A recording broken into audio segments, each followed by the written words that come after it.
আজ আমি দেখাবো সজনে ডাঁটার পোস্ত। আমি সজনে ডাঁটা নিলাম, পোস্ত নিলাম, পেঁয়াজ নিলাম, কিছুটা টমেটো কুচি নিলাম। এবার আমি এখানে কড়াইতে তেলটা দিলাম, একটু কালো জিরে ফোড়ন দেবো।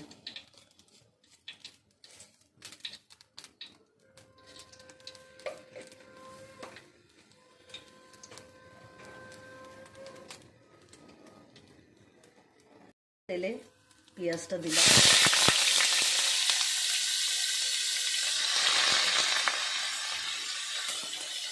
যেহেতু পেঁয়াজ করতে একটু বেশি পেঁয়াজ লাগবে। আর এখানে আমি পোস্তর সাথে কিছুটা রসুনও পেস্ট করে দিয়েছি। এবার আমার এটা লাল লাল হবে, তারপর আমি সব কিছু দেবো। একটু দেখুন বাদামি কালার হয়েছে। এবার আমি টমেটোটা দিলাম,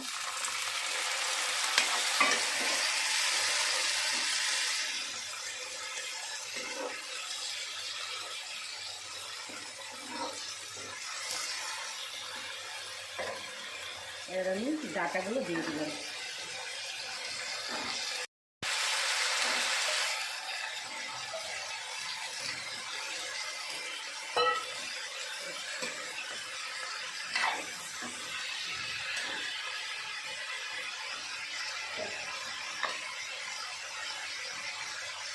এবারে হলুদ দিলাম,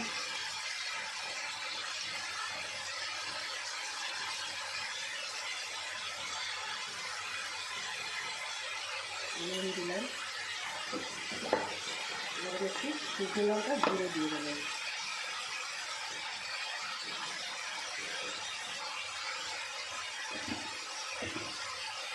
এবার আমি এটাকে ভালো করে নাড়াচাড়া করে মশলাটা কষাবো। দেখুন বন্ধুরা, আমার পুরো মশলাটা দিয়ে পুরো মাখা মাখা হয়ে গেছে। এবার আমি পোস্তটা দেবো।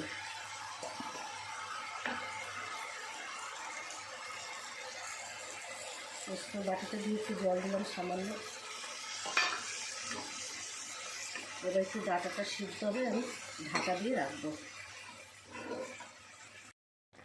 এবার আমি সামান্য একটু মিষ্টি দিলাম, তাহলে টেস্টটা বেশি ভালো আসবে। এবার আমি দাঁড়িয়ে চালিয়ে দেখুন আমার পুরো কমপ্লিট। দেখুন এরকম একটু শুকনো শুকনো টাইপের হবে, এটা ঝোল হবে না।